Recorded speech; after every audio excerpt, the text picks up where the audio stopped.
My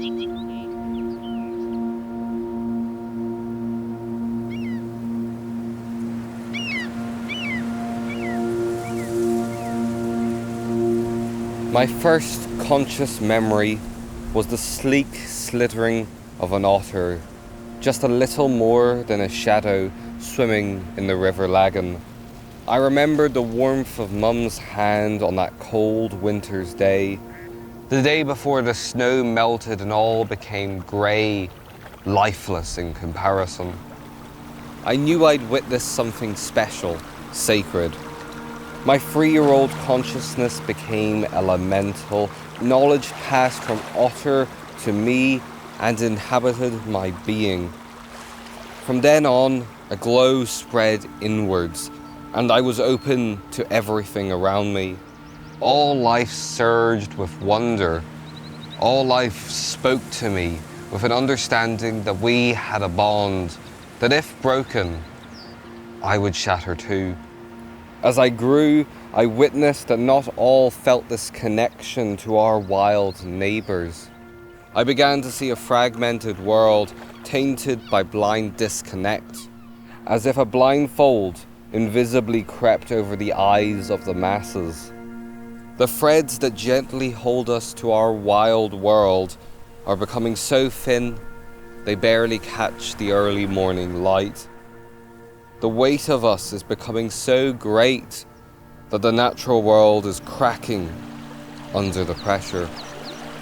There is no truly wild place anymore, but the hinges that can open the doors to a much wilder landscape are there.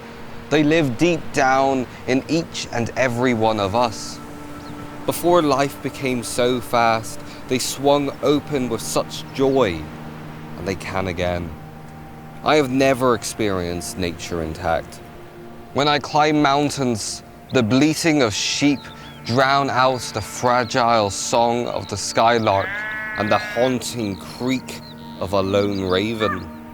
No wildflowers can thrive, and most of the trees are conifers, their only benefit to capture carbon, which is unleashed when they are felled.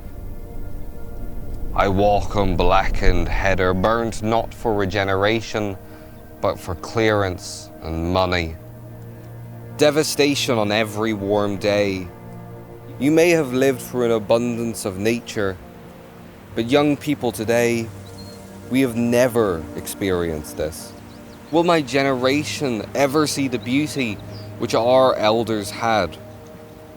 This heaviness breaks my heart, and it should break yours too. When I visit an oak and birch woodland with an ancient understory of wood anemone and bluebell, I feel at peace. Here the remnants cling on, barely, the bright-edged lands of beauty. But things need to change. No longer can we accept the lies we are fed, which fuel the engine of unnecessary progress. Do we want to live in a wasteland, bereft of birds, trees, insects, all that gives us life? Do we want concrete rivers, empty of salmon, trout, and pearl mussels? Do we want to bathe in oceans filled with plastic and waste? In the midst of helplessness, we must stand firmly upon the knife edge of hope to see that the only future that can support us is a wilder future.